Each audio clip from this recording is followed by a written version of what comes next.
All right, we are here with KC Hausman, Las Vegas Metropolitan Police Officer. What's up, Yes, man? sir. How are you, buddy? Good. How are you? Yeah, living the dream, man. Good. Living the Thank dream. you. Thank you so much for coming on the show and to telling your story and all the stuff. I know we worked together years ago. You were in hospitality for a long time, and I remember the transition. Now obviously, like I said, you're a Metropolitan Police Officer, which is awesome.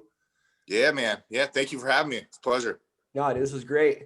So let's I don't know, let's start in the beginning. When you first entered the workforce, what was like your first jobs in hospitality and what'd you do? First job in hospitality, man, was probably when I came back. I graduated college in Nebraska in '07. And I moved back to Vegas where I was born and from. I'd been out here basically my whole life. Just kind of, it was almost like boarding school going out there. I went out there for school and was back here every summer because who wouldn't want to be back here at 22 years old, running around Las Vegas. So came back to Vegas. My best friend that I grew up with, Art Sykes, was out at the pool and at the Hard Rock there, and was like, "Hey, you move back, man. I'll put you in contact with some people." And boom, immediately got a security gig like as I moved back early March, and just kind of ran from there, man. My run at the Hard Rock was quite long, like most of us. So That's awesome. I actually just talked to Art the other day. I sent him the audiobook on David Goggins. That's why he started running. Yeah. Good to hear, man. I love that guy. He's good people, man. That's for sure. What jobs did you hold like during your hospitality career? I know we said Hard Rock, but like what positions do you hold? How long were you there?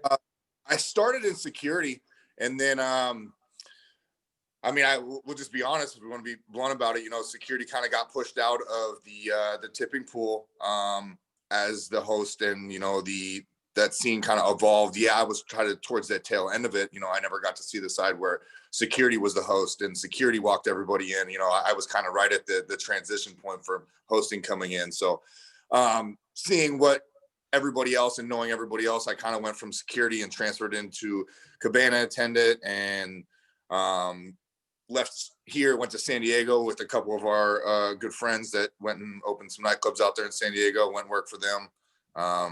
Started bar backing out there, and then the nightclub there, and came back to Vegas in 2010 and ran with it from there, from PTs to the gauntlet of local gaming bar, man. I think that's everyone's like progression of like the bartending. You go from like the hot nightclubs, then you start going, okay, gaming bar. And then that's when you get out.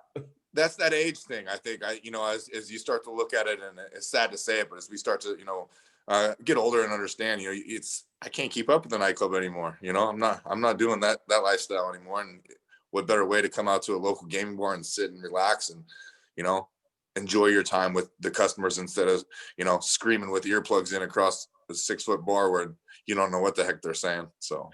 Yeah, and that's what like this whole point of this thing is success after hospitality, kind of getting people to transition out. But that's not knocking hospitality. Everyone should go through it, like 100%. 100%. You couldn't have said it better. I mean, not to spoil much of it, but it transfers into so many other things in life. I mean, to be able to sit and talk with somebody at the bar, not knowing that person from Adam, and have a 30-minute, 40-minute, 2-hour, 8-hour conversation. I mean, sometimes I've had people sit at my bar for my whole shift and chopped it up and know about their kids and their family, and they're from out of town, man. They don't know me, but to be able to hold that and keep that conversation going, that transforms into anything in life. So, I mean, we're blessed to have that here and actually have what we have here. It kind of gives us a leg up, I think, in other workforces, and it helped me. I can tell you that for sure. Now, I know the other day I talked to you, were on your way into work. Now, how do those skills you learned, like being behind the bar, help you with being a police officer? Oh, man, it's night and day, to be honest with you. I think that if I wouldn't have been in the hospitality industry, I don't think that I would be where I'm at as an officer today. I mean, to be able to carry a conversation and understand everybody from every different walks of life, because I mean, you don't know who's walking into your bar, is the same as I don't know who I'm going to want to call, or I don't know what I'm going to on a car stop. I don't know who's in that vehicle, and so to be able to get out and immediately recognize who you're talking to and what you're talking to, and how it's going to go.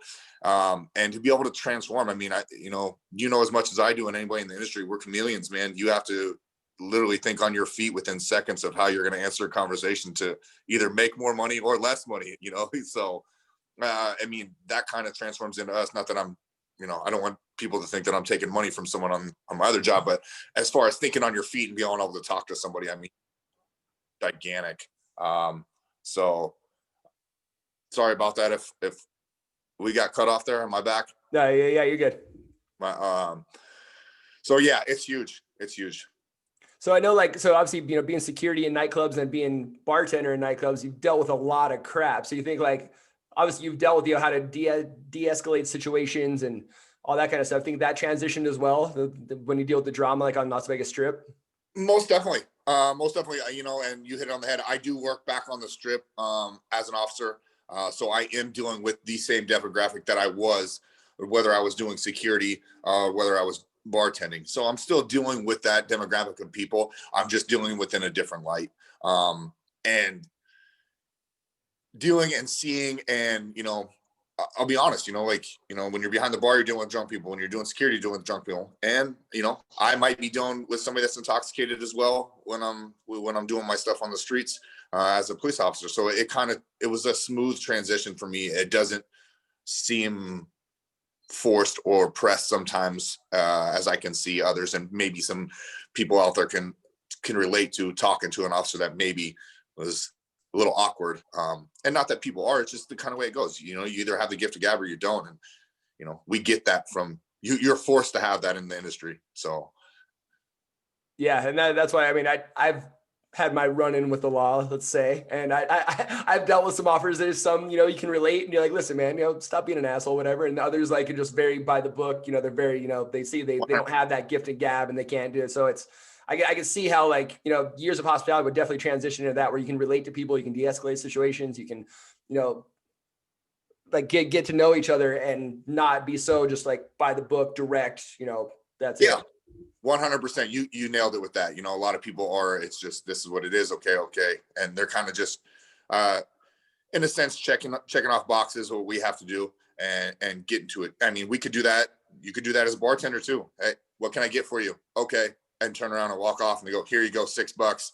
And that's the end of it. Or you can have some fun with it and sit and get to know this person, or, hey, what's going on? Or really, you want that? Well, how about that? You know how it is, you know, back and forth. And it kind of does the same thing out there. I mean, I try to make it as light as possible, even though at the end of the day, am I an officer and we're having a conversation, probably a majority of the time are conversations most people don't want to have because they don't, you know, most people don't want to sit and talk with me. But, you know, you kind of make it fun in a sense where, you know, they understand. And at the end of the day, you know, you kind of both go your own ways, having an understanding of, you know, where we stood, you know, as we're talking. Yeah. And that goes a long way. I know when, you know, as I'm managing nightclubs, my security staff, I would tell them, like, you know, you don't have to be, you know, rude or aggressive and everything like that. Like, people are here to have a good time. Yeah. You know, people get a little over intoxicated. They say things they shouldn't do or do things they shouldn't do, but you don't have to be aggressive and sort of, because, and a lot of times I'll go up like, listen, guys, you know, you party a little too hard. You can't handle your booze. You know, what can I say? And like, they just start laughing and, you know, like, oh, you make a joke out of it. And then, you know, nicely walk them out the door instead of, you know, coming off as aggressive, like, you can't do this, like, get her, you know, escalating the situation. And then we have to, you know, get handcuffs and detain and all that fun stuff. Yeah, you put yourself in a situation to succeed and get that guy to come back and maybe, you know, look at you guys in a different light. And then the other side of the token, when, you know, you want to get in someone's face and you're, you know, putting them down. I mean, most people know when you're talking to them, they've messed up. A majority of them do, but who wants to be told what to do? A lot of us don't, you know, a lot of us don't want to be told when we're screwing up. You know, we don't like to see that. A lot of them, people can't handle that side of it. And, you know, there's a way to, like you said, to go about talking to someone that kind of puts them in a light of, oh man, you're right. I get it. Okay. You know, and that's the goal. That's the goal, is to be able to not only shed some light on these people and talk with people, whether it was industry or what I'm doing now, and be able to, I don't know, be a human, man. You know, like, really what it comes down to. Yeah, it really is. Don't get like the robotics, you know, hi, can I help you? Da, da, da. Like, just be human with people and interact. And, you know, it could go a long way. It really can. It does, for sure. So, do you miss working in hospitality? Oh man, that's the $100 or $1 million question. Yeah, man. I mean, yeah and no. I do. I kind of get the stimulus of, for me, where I'm at now. I'm still interacting with people. I'm not a majority, or I can't say majority because I don't speak for everybody that coming out of the industry. But a lot of people coming out of the industry usually take a 9 to 5, or they're probably not out there interacting or getting that contact. Maybe it's over the phone, or something, or sitting at a computer desk. So I'm not in the monotony of that side of it, coming from, you know, here on the level of what you're doing at work, and the move and the hustle and the bustle and all this, the stimulants that you get from that industry. I didn't completely shut off and go here. But yes, I do miss it. I mean, at the end of the day, there's nothing better than, going to work and basically partying. I mean, I'm not saying you were drinking or getting drunk behind the bar, but that's what you're doing. You're partying. You're the life of the party. Everyone's looking for you to figure out what's going to go on. How the atmosphere is going to go comes on you usually. So Yeah, I that's what I used to tell my staff that all the time. Like, guys, the party starts with you. If people come to your bar, you laugh, you joke, you play with them and stuff, they're gonna have a better time. You're gonna make more money. Everyone's gonna have a better time. But if you're, bringing your problems from home behind the bar with you, and then you're just upset behind the bar, and it rubs off on you, and people can tell that, and it affects the entire mood of the place. I agree. I agree. No one wants to go to a bar and talk to the lady that sits behind the counter at the DMV. You don't want that lady, man. You want the fun atmosphere. You don't want the downer. And like you said, it starts at the front door when they walk in, and who they talk to there. And uh, you know, in the local scene, it's you. They walk right in the door, and the first person they see behind the bar is you. They might see a server, but it comes between you guys, like you said, to make that party atmosphere. And it's kind of hard to not say no. I don't miss it, but you do. A part of you does, and you Yeah, always will. Always will. always. Yeah, especially the times that we had. I mean, I was telling me and Art were actually talking about that. We're so blessed for the time that we had, like especially at Hard Rock and stuff. Like you can't duplicate that ever again. Zero, zero. And I tell, I work with a quite younger crowd. I mean, I'll put on I'm 36 now, and how it is back in 2007, 8, 9, 10. No one was doing what the Hard Rock was doing. I mean, no one. They're doing it now, but not on the same. It just wasn't the same. When you're the only place in town to go, and you have 4,000 or 5,000 people lined up all the way through the casino, and 1,500 still waiting outside at 6 p.m. to get in, knowing they're not going to get in, or maybe just walk through. I mean, come on, man. Who's doing that now? Nobody. I'll tell you, Nope. nobody's doing it. No, So the industry's definitely changed over the last couple of years for sure. And I think COVID just kind of like sped up the process. for sure, for sure, it'd be interesting to see, where we come from here and where we go. Hopefully, fingers crossed, we come back in full effect and get everybody back in here, and we can get that energy going back here in Vegas. Yeah, 100%. What do you think? So it's like your favorite part about working in hospitality, and like your least favorite part about working in hospitality. It's kind of what we've been running with the whole time. I mean, just the interaction with different people, hearing people's stories. I mean, I wish at the end of the day, I wish I would have wrote a book about just every story, or at least like kept a journal, knowing what I know now, being able to go back and look in those journals and see somebody's story, or just because someone says, oh, what was the craziest thing someone ever said? Right now, you can't think of it. You go back and try to think in your head. You can't, if you would have had that written down, and just people from all over the world, and hearing everything and their stories, and oh man, I don't know, man, that's just fun. Talking to people's fun. No, it's funny. Like since I started doing these interviews with like everybody, and everyone's kind of like, "Oh man, I remember this," and it's helping bring back a lot of those old memories that I haven't even thought about in years. For sure. And the worst part, I mean, I think probably a lot of like turnover in management, and never really being kind of like a structured thing. I guess it was, but it wasn't, because it was always someone new with new styles, and they want to come in here. You never got that. I mean, we all work together, so yeah, us as the employees and not management staff, we all kind of knew what we were doing. But you have management coming back in and out, and I don't know, man, picking up those grates and bar backing and picking up floor mats at the end of the night. I don't miss any of that. I can tell you that. The cleanup and the behind the scenes stuff that people don't get to see, that I don't miss that either. It's funny. It says somebody posted a picture of the bar mat. It's like, if you pick this up with your bare hands, you don't got to worry about COVID. I'm like, I'm good. Sure. Yep. Count it. I'm in on that one. Yep. I agree. But yeah, that's, I can't say there's probably anything that I just couldn't stand other than, just something new and trying to play to that management. But I also think that transitions into anywhere else you go to, because you got to play to your manager, just like you have to play to your customer. So, having that high turnover rate was also, a blessing in disguise as well, because you got to figure out on the fly, like, how am I going to deal with this guy? And then every year was kind of a different standard of what you were expected to do, or, act, I guess.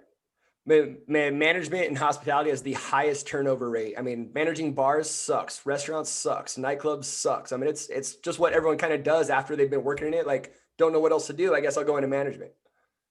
Yeah, no, I agree with you. I agree. That's, it's kind of the progression, like you said, nightclub to day shift, or local bars, kind of the same way. You go that route, or then you go back into managing, and yeah, nobody wakes up and says, I grew up wanting to manage a restaurant or something. I mean, very few, maybe, I don't know, but it's a crappy job. I've done it. Remember, my first manager job was the Pink Taco restaurant, and God, especially restaurants, dealing with people and food, like getting people drunk is one thing. Like, oh, I don't like my drink. Here's a shot. Go away. But dealing with people's food, people get so picky, and nowadays too, it's even worse with like gluten allergies and diets, restrictions, and all this other stuff. I don't want that. I don't want that job. I'm sorry. No, not one bit. They got some tough skin, man. I thought I had to have some tough skin, but like I said, I know what management has to deal with, and I wouldn't want that. Yeah, it's a grind. It's, you're overworked, underpaid, and, you just get beat up every day. It's rough. That's why everyone's, pretty much has an alcohol abuse and, opioid abuse and, everything else. It's unfortunate. I agree, man. If you can go back and start over, what would you change? I guarantee you, anybody you've talked to or everybody you've talked to said the same thing. Man, I would have had some sort of savings account or some sort of investment fund. I could have dumped 40% of my money or 50% of my money in. I don't even want to ask or tell anybody the amount of money that I ran through in those years, because it didn't matter. It does now when you think about it in the long run. But yeah, to go back and think about how, I guess it's tough. It's tough though. It's a double-edged sword. How many people were our age, mid-20s, making the kind of money we were making and living in a city where we were living, and also having 4.5 hours away, LA, the beach. I can tell you on a number of hands right now how many times a month we were going over there as a group, and coming back empty pockets and going, oh, well, we'll make it back up this week. And then nothing went in the bank. So, long story short, going back, I would probably, think about more investment style and being smart with my money. And you're right. That is the number one thing that every single one of us says is, I wish I was smarter with my money, because we were making it hand over fist and just blowing it hand over fist. It didn't matter. Like, talking about taking trips, I would literally, during the summer, I'd drive to work. I'd have my surfboard in my car. So I get off work at 6 a.m. and drive straight to the beach.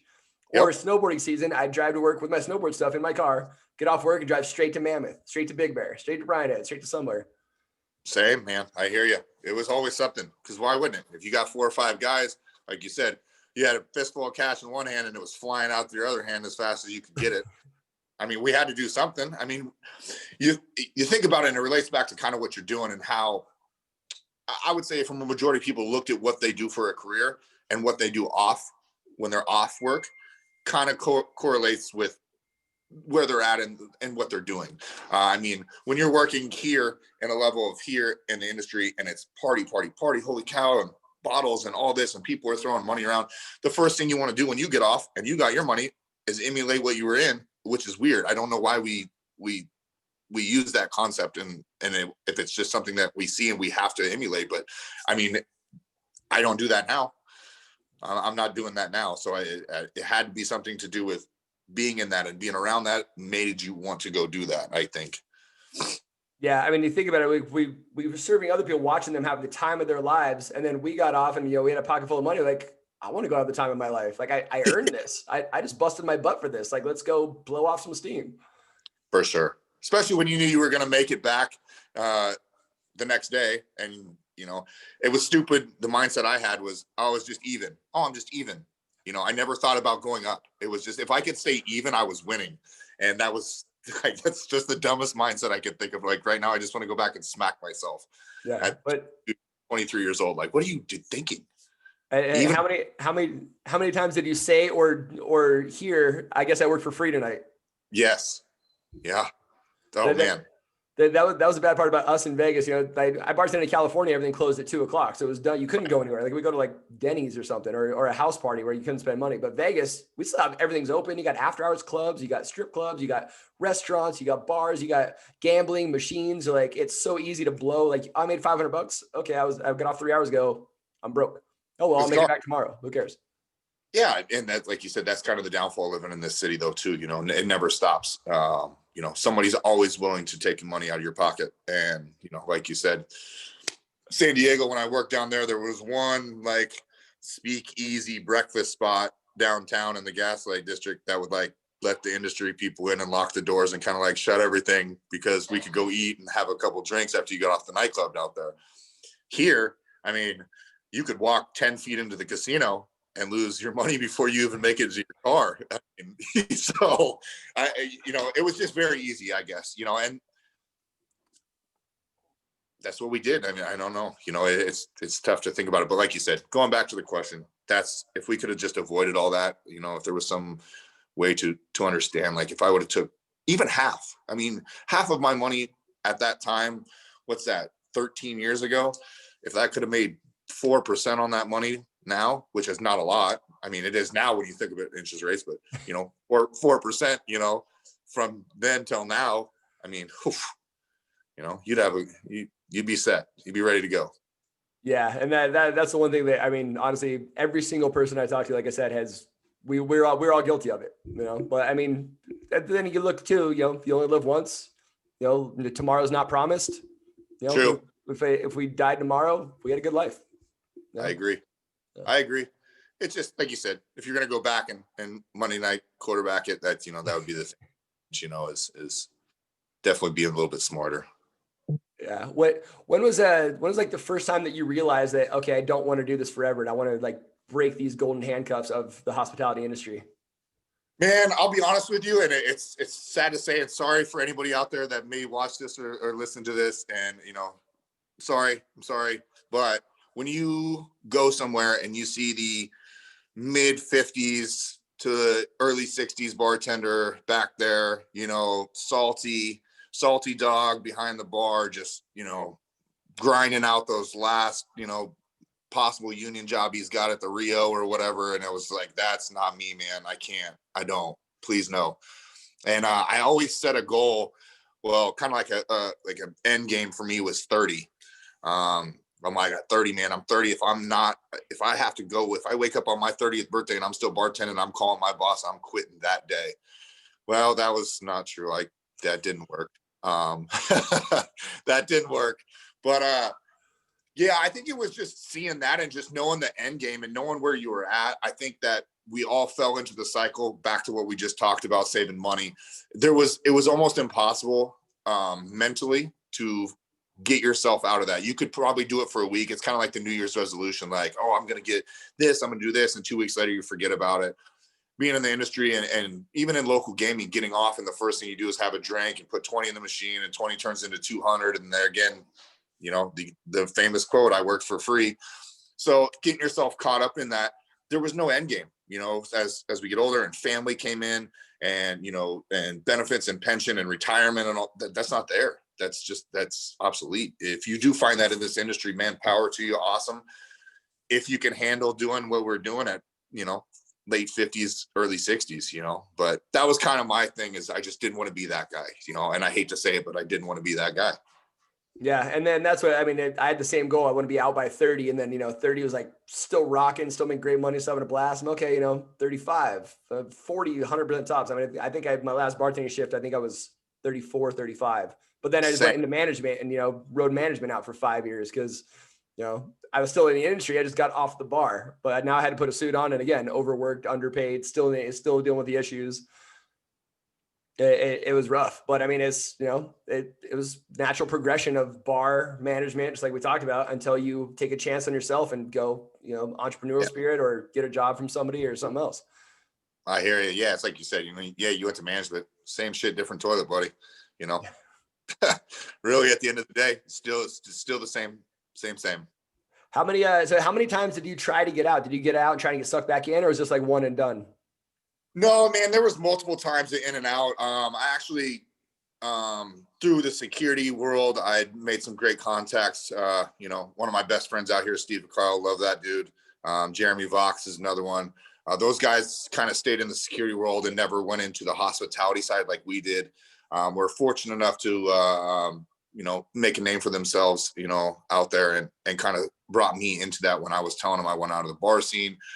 So I got out of the bar probably right around 30, 31, went and did some personal security with some artists, you know, on tour, music tours and stuff like that. Got to travel the world, but always ended up back here in Vegas. And, you know, tours only last a year, 10 months, 11 months. Well, what are you going to do on the side?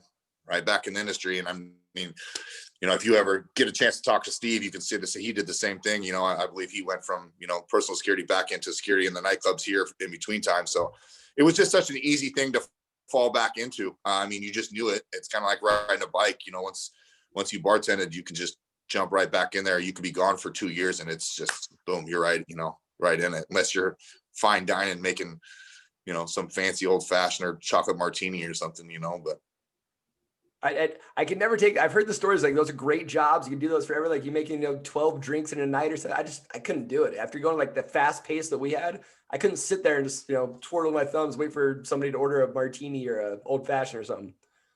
yeah, I hear you. I don't know. I'm kind of kicking myself now thinking about it. The last 2 nights, like date nights, we went out and went to Prime and then went to Barry's, you know, over at Circa, and just knowing what they made off me at those tables from just the servers, I'm like, man, I was doing this wrong. You know, I mean, they only, you know, 6, 7, 8, 10 tables, and they were probably making double what we're making. Yeah, I know. That's the whole like gaming bar too. Like guys just sit around, do nothing, wait for someone to hit a royal. They're walking, you know, a couple $1,000 for making 12 drinks. Meanwhile, I'm over here cranking out thousands of drinks for, you know, I mean, it's still great money, but Cases of Red Bull covered in freaking, oh man, I shoes, or go through a pair of shoes every week because they're just. You there? yeah, All right. you good? All right. Talking about Red Bulls, I think that was like our lifeline behind the bar. Yeah, that's for sure, man. That dump sink was probably full of them, and from us drinking them. Oh yeah.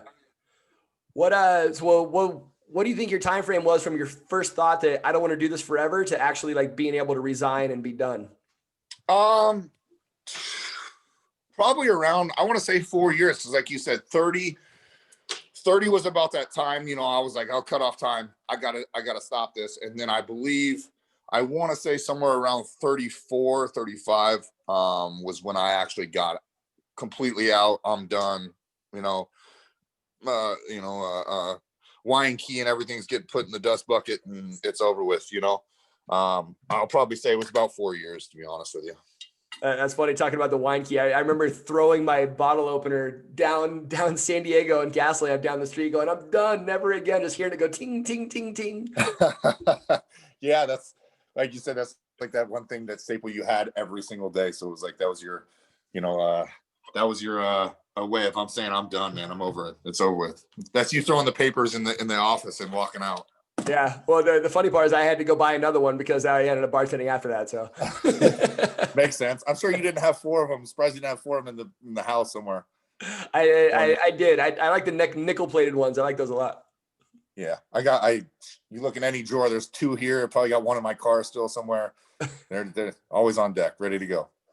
So how did you feel going in, like that day you knew you were going to resign, like this was it? You feel like, were you a little nervous, or you feel like the weight was lifted off your shoulders, or? To be honest, man, I was more scared than anything, taking on something new.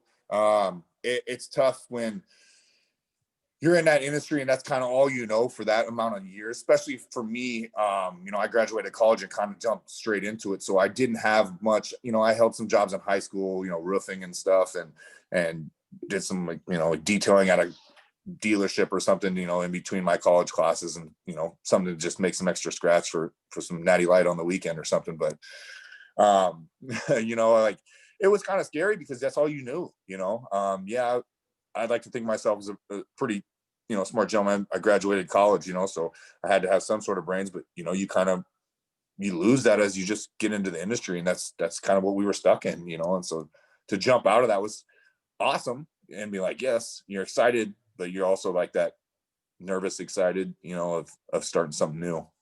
Yeah, that's one thing too. I mean, spending years behind the bars, we really don't have to think. It's just autopilot. You just kind of did it. I You agree. didn't really like think. And so it took a long time to get back into like, okay, use your brain mode and like, handle things and stuff. Like we could think on the fly and we can get ourselves out of the weeds. We could, defuse situations. We could do all that stuff like no tomorrow. But when it came to like, your analytical brain and all those kind of things that, when was the last time, how many books did you read while you were bartending? They didn't have 0. drink recipes in them, Yeah, exactly. Yeah. If it didn't come in ounces, I probably wasn't reading it. Well, what would you say like your lifestyle change has been like now? Like you happier, healthier, all that now getting out of the industry? Both. Both. I mean, obviously, a lot of my friends are still in it. I still go visit everybody. I still get that feeling, I guess, or that that sense to go out and be a little bit involved in it. But I get to choose when I'm in it. That's the thing. Yeah, it's on my terms now, and I'm not forced to be in it. So I'm definitely happier. I'm definitely healthier. I bet in my prime behind the bar, I was probably 185 pounds, maybe. Now that I'm back, I was a college athlete. I was a bigger kid back in college, and got out and then got in the party lifestyle and lived that for a while. But, I'm back up to 220 again. I'm eating right. You actually get to cook your meals. Someone else isn't making it for you. It's not chicken nuggets or chicken fingers and chicken wings. And, so definitely healthier. Definitely feel like my body's is a little healthier, mentally way healthier, and happier. I mean, like I said, anybody that's gotten out knows it. Yeah, and that's what like I'm sure you had people that come into town like, oh, you got the best job in the world. They're not, like they don't know like the toxic side of like nightlife and hospitality. It could be a very toxic environment. Yeah, I mean, think about I don't know. I mean, think about any musicians or rock stars, living that lifestyle for over and over and over and over. I mean, it beats on you, it beats on you, that's for sure. And the drinking every night. I mean, I bet when I was doing that, I was at least having a beer or two every single shift after I got off. I don't I say I probably drink once a week now, and that's very minimum when I do. Yeah, well, it's crazy when you're not in it and around it and stuff. How like just the unnoticeable changes. Like, oh, I haven't even thought about drinking in a week or whatever. But when you're in it, you're like, oh, let's go get a bar and drink after work. I'm dripping alcohol. Like my fingers smell like alcohol. My feet, my socks are soaked in alcohol. Let's go have a drink. And like you said, you don't realize it. You don't realize that you're even running into that hole when you're in it. It's not till you step away and go, wow. Like, I mean, I can remember times, and it's sad to say, but I mean, going across the Paradise Cantina after rehab on Sundays, and we're down a whole bottle of Patron Cafe, going for another one. That Patron XO, man, that was the jam back then.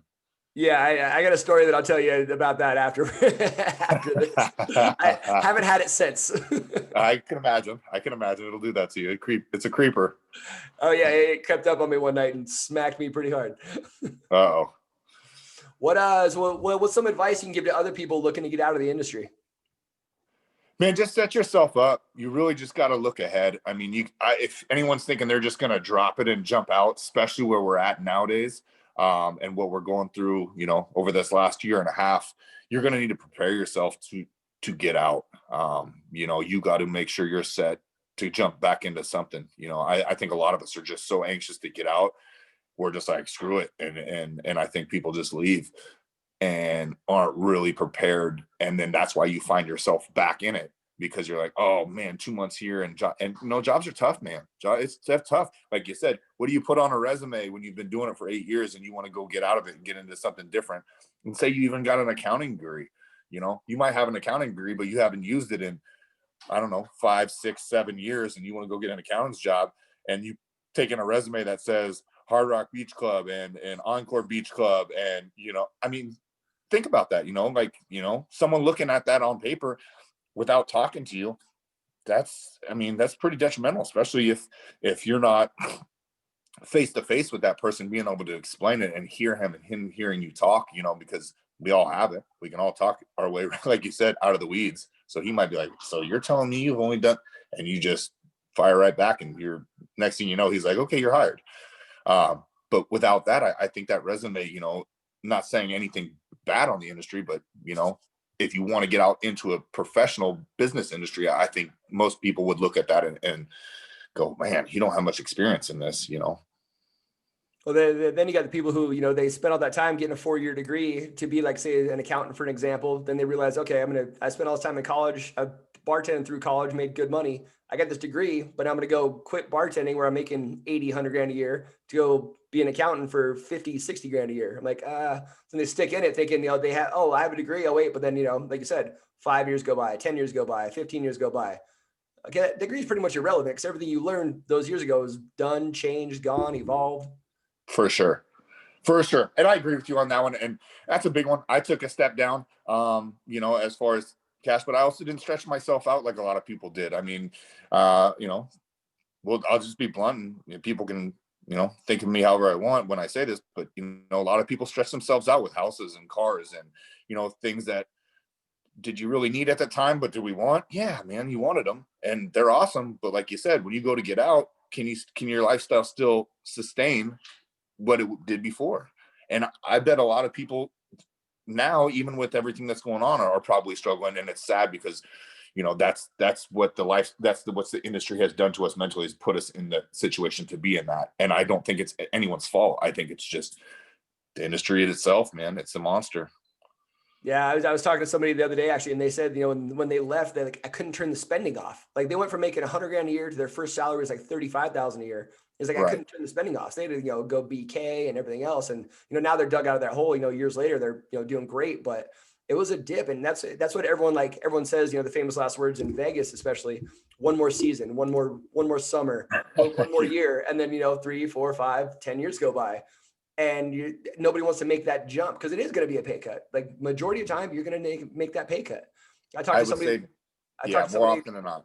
Yeah, I talked to somebody again the other day. Is like, dude, it took me 4 years to start making Vegas money again, but I'm so happy I made the chance.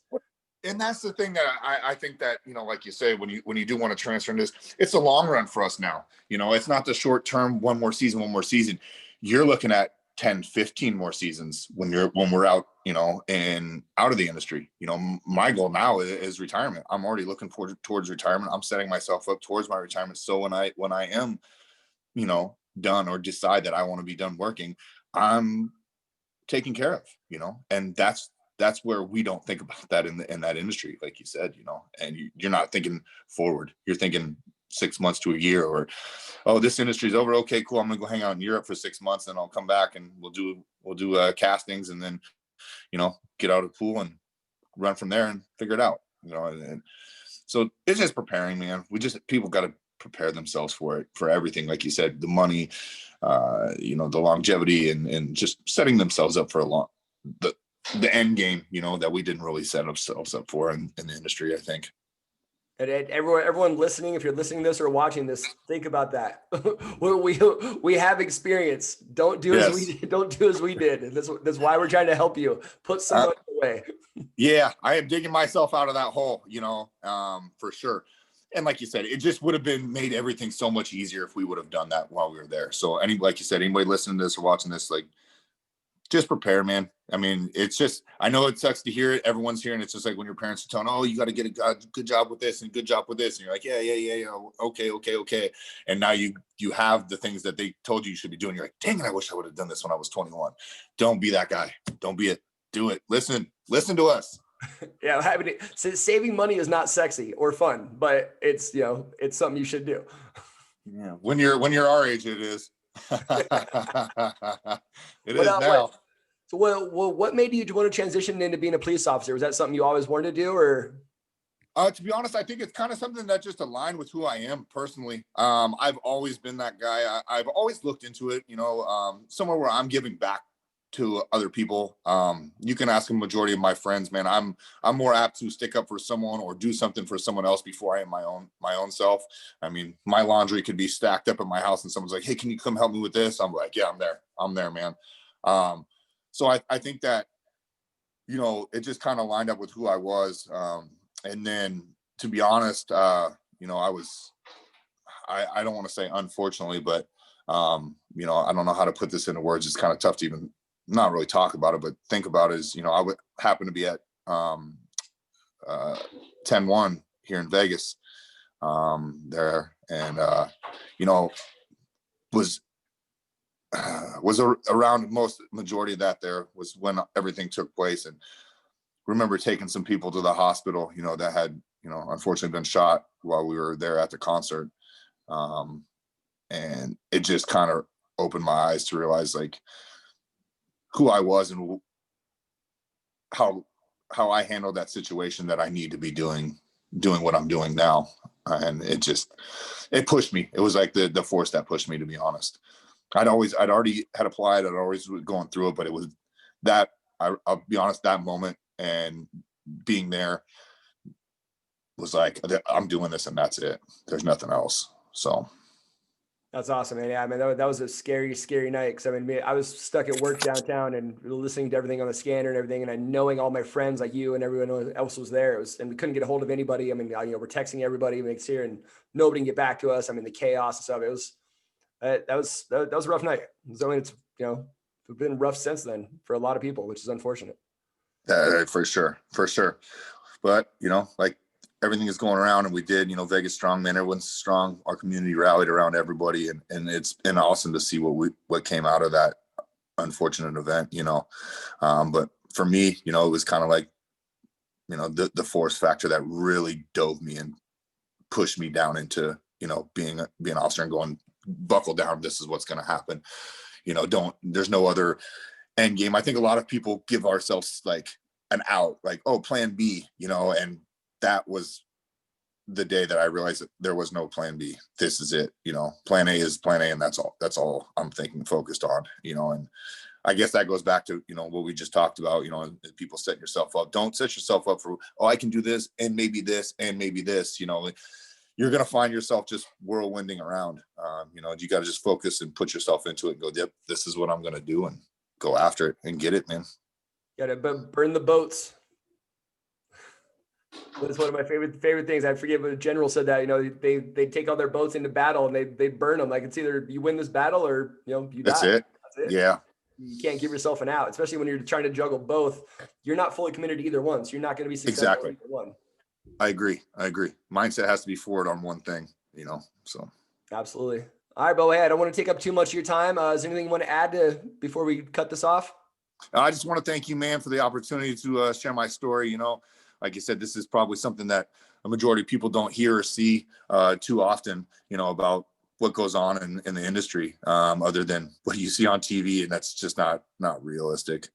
So you're kind of, you know, doing something it's pretty rad, man, to put this out there, and hopefully people get to listen to this, man, and hear not my story, but anybody else that you talk to, your story, all of our stories out here, and kind of, you know, put together an idea of what, you know, where to go, what to do.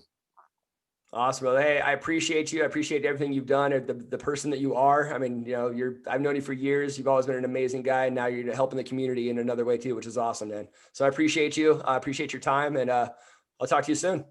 All right. Much love, man. Thank you so much. All right, bro. Thank you.